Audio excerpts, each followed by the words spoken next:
catch him. Now what free well party for? Now say catch here say we will see what will happen. I think the police must invite him. Now for your Bema, yeah boy 2024 no now we fa. Mamu the region had there. Yen trauma sansem fun sebi sansem na wo keke kanensi o. Enti sa mema wa ha ye de mema nam ne ade no. Where were your men? And this is for who now? Please don't look at the point. Please. We respect you. We appreciate you. The way my party, no, Osuma my party, no, government, as a politician, as a parliamentarian, as a businessman, whatever, we appreciate it.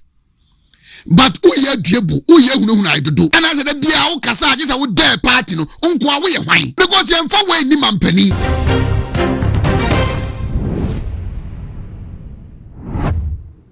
Abusa sabre de kopimo NPP for akacha confusion ayebasa ina ene campaign messages ahodo ya ekoso ono boka na kompeko Agyapong busa esa se na ni abre na oye campaign na o exposing you to say Dr. Muhammad Bawumia the camp for no area watch say ne di kan what say no nyamente ye say Dr. Muhammad Bawumia camp no ko former treatment day 50 akopimo e wa Ashanti region afei what say wo mu apprint ballot boxes ni bi de gu nchende da yeah no yedi care team edema Dr. Muhammad Bawumia ntene ye to abani wie na ye kenkan no makofa de ba begum na wo matimi ama Dr. Muhammad Bawumia enya ama na dodo ni nyina no eye allegations ye honorable kana kompre ko Agyapong e make against NPP ene wo mu a ehwe abato no sebusua sansemi ya wo kai eno ena akwa kopusu Dr. Muhammad Bawumia ne camp ya polyando ena afei wahene ba esie de wo mu nyina ewo wuntumi aba na mu de response so abred honorable kana kompre ko Agyapong nebusua eye nsem ya ano ohyepa polyando ehwe ne honorable kana kompre ko Agyapong eye no ye ama campaign no ayeden e de ama face wo ye asai NPP party no edi se ensem a wo keka no wokeka san nsem no ede gu party no ehufu ne mum enye Dr. Muhammad Bawumia ho ena woka ede gu ne fi abusia sa abra krodo so ena eye wo hene ba esie du wono so ede bi etato nsem o mo kan de busia esese wankasa wokoda koti ensem no na wo ba ye koti do too much GHS ne metre so bu mi subscribe to so ya no aka isa o de bell no ebeka ho sa no upload it to the first person dia ho sa epedika yes chire no kure na ye ka chire damfo what you say ade a ekoso no enye fe beginning communication officers, constituency communication officers, you know, omo ye press conference against Kennedy Bar or Bar Region. Emana Kwaba. Yes. No more can say they expect him to run his campaign. And someone no omo can begin na me famitinji. But no omo can almost communication no. Aye dia ma omo. Oko radio so, uti TV so na wo kasa. Na wo kire Ghana for mu say, ye fra ba mu 2024. And I say 7th of January 2025 for no. Na dollar enye 17. Na ye 14.1. Yeah. Almost Canada Japan say 17. Oko ka say dollar 2023 around 2023 honum e baya be drew 8 cities. Kind of. And the 10 year yehu, yes, yehu bida. And the NPP, yehu bida. Yeah, first. Oyeba, ahumte. Oko kachire ni say, about 2 year 2024. Dr. Bawumia nya 41.75. Omsi Kennedy si wonya 38. Eti de wo kanombo obo. Na je say wo my bread dodo. Kennedy wo my bread dodo. O my bread dodo. Esem no wo chechere mu chechere. Uchenche mwe nkosi adan edie benko bibia last time o kasa wase yeto abani wi onu to ni die wi ya o kota kwa na mrekuduka you see what will happen there what you say you see o to wi ya o bata edie be na wo koye se si ya ndro ya wo bas ko ya enkofo bi argument wo podium na chia Nibuafu say amen no one tiasie dear ben na 31st we will see what will happen in Ashanti region here kada the other dear ben nebesi that I mean no po so meeting no now free if you think somebody is distracting you just walk the person out actually that's what we mean so actually now what free well party for now say catch here say we will see what will happen I think the police must invite him. some rule of law pa yeah police fighting now threat messages are cause yeah obi ma threat chese ade ya nyina ya koto aba abon ayama ubie ya verification yes ya me no ka say ya abon verification exhibition ya dia constituency bia say obi anhwe de ewom NPP fo no na ekoto ya aba otu wia ugofie otu wia ugofie eno 31st no they should invite him to explain at the basic 31st. Apart from the animal say, yeah, quite about 31st. NPP for ne koto about it. He should explain because I do so. Memma we chireho. Memme jine chireho. The basic 31st. Muni police, muni MCE. Mubehunu memma 31st. I mean, what is all this? As if he pleases himself with power that you lose you know. No, for your Bama, yeah, buyen 2024 no now we yeah, buyen 2024. Yeah, population center. Now I'm ending this for in the seat. Our Central region, but in your Central region, I can't see it for. Including yours. Wow, you notice. There were 22 seats and I was Central. You 2. Did you Uber flag Barbara Obey? I don't want you and I say those seats no. Delegates in the class, who see a 1 year and a banchini and a one when I'm seeing the dancing. Say, see and pray, dear, and I will catch Ray was a Angwa, maybe maybe Mahu Banche, may no one, Sana Wuka. You see, Banche bottle it. What did I can I say? It's threat messages, no address. Why? Party penny for General Secretary Monfreno Election Committee Monfreno. What we are expecting in the 31st of January? And they say yeah, kwakotwa processes bia was a mufa muma sumbia babiano. I think somewhere President Kofu Afreo upie ya na boafu. Kofu ado Afreo. Bi wo mu nyina Afreo. Omu birthday so no mu frɛ wo. E dey baby o say why bet maka na asem. Why bet maka na asem. Me mamu dey region ha dey. Ye ntra ma sansem fun se bi sansem na wo keke kana ensi o. 31st police force omuni e wo meeting e fa election me asema me ko ka chom say samu ba police station ho baby e beto aba na mu nkura to na mu dum se begugu machi a mu sai senka say di gu ya chi ne de ko police station say bi na me ko akoye yen ko to aba yen fa ya tira ho ma mu dada yen and police for fa to ko police station wo jina ho and wo hwe e de na ma police hu ehu apart from atare no I started. Agyapong and this science. We have 88 parliamentary seats, and unfortunately, Ernest Akwatia Ephraim and about 87. Ashanti region provided 39. Your own very seat and now it is so. We lost to a Muslim. Udu babia now we hear some and a cremoni and a one and a macanfono yani acanfonia doso and a munkotoba in your backyard, your constituency. You see, we respect them, we honor them, we appreciate the Mayama party no. But yes, Obia campaign Obia Dimimpa wasam honorable Agyapong yes. When you want to do a decent campaign, Obia nu niasem.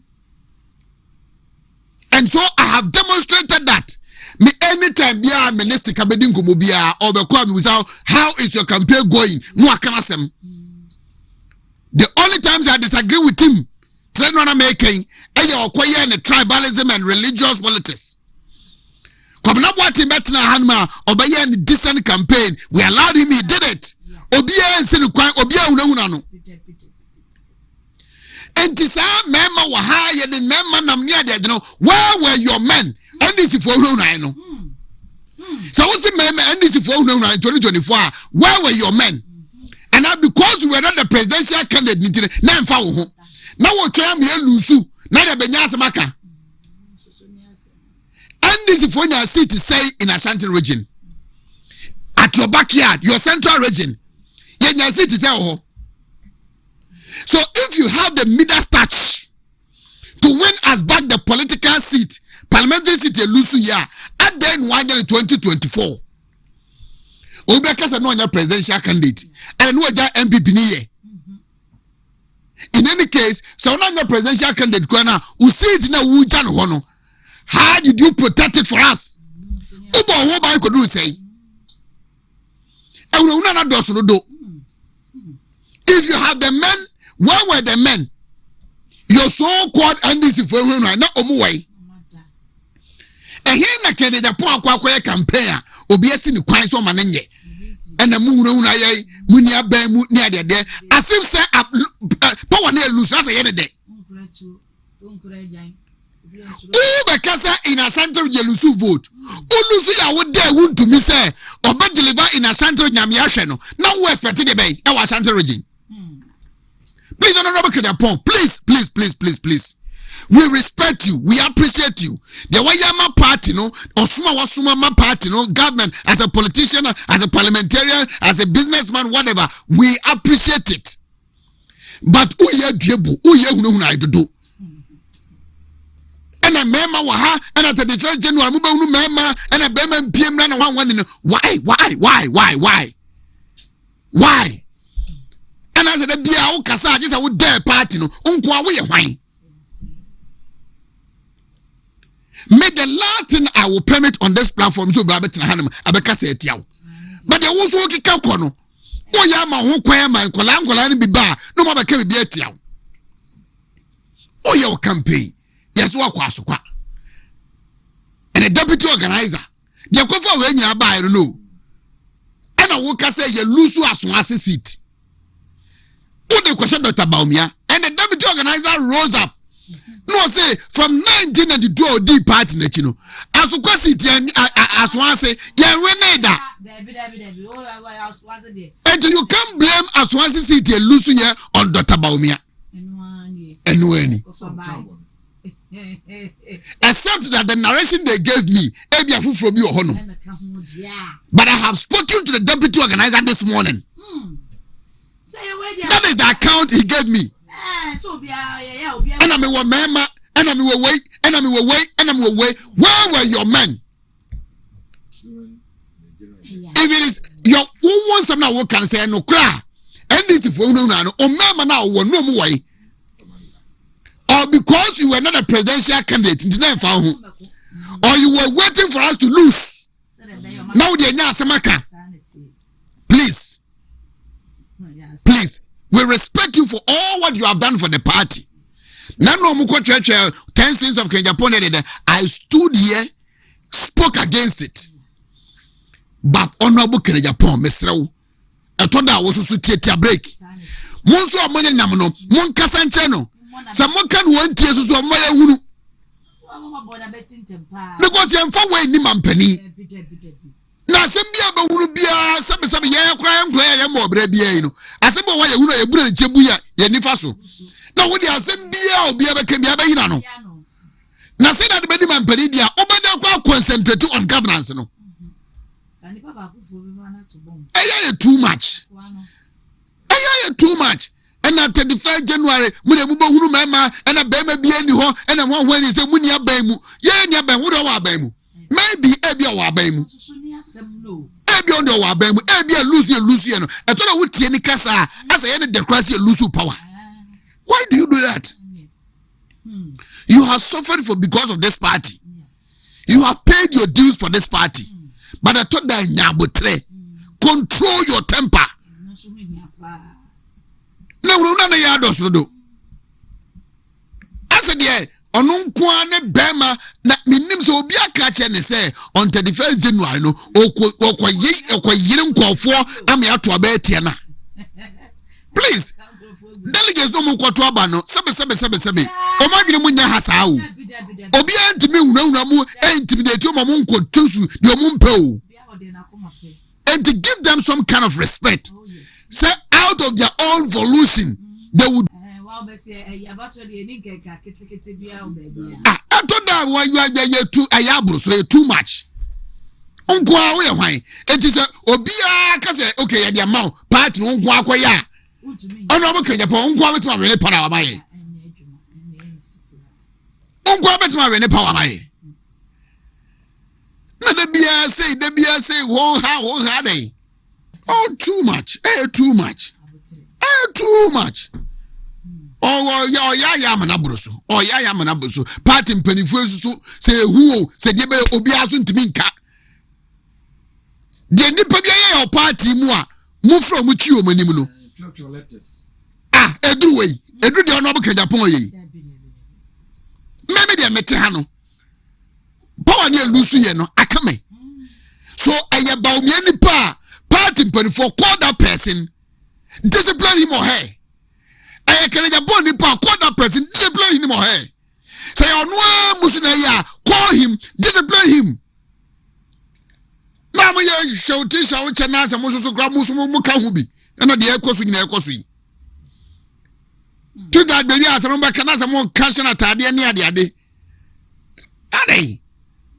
The beer was all but their party before, the beer was all but their party. No beer every month, go bet my. So what you now what bet my yammy all the 47 seasons na Santa Regina, and in Angles obey. What the platforms waka? I'm an abab and say, your best is a wound to be better as if NPP na Santa Regina, and you want to be one a. Want to be an opportunity, you will see, want to me if you deliver a Santa Regina. Want man deliver. Because that is what you waste. I feel as I did job on Jabaye and I'm not Santa Region and this is what you're sitting now. Omoje na as I say no. In your central region, you will sit for as a trepe. Then now ye your own city lose. I will not do ya bremo. Ade. When your party some for so say tam. Kakrebia mo paka una monzanka no party ni. What is all this? I was saying away any response here if we Dr. Muhammad Bawumia and the camp airport yando and I do one more at the ama honorable Ken a compare con Agyapong akeke to ebi na about so breno asun tene Ghana fortress and the air cost say ya and I because ahwe ko mu be ya day e dia chen say nti lebusia ye wa atweyem say about so breno person beto akenkan afi ye hu bebi so swan wode hono e be fa message won so ubeja wadwentre e wo comment section ho e dia ma me all the social media handles no e too much gh o subscribe like it na wa share na for so enye bia share that code enemy day.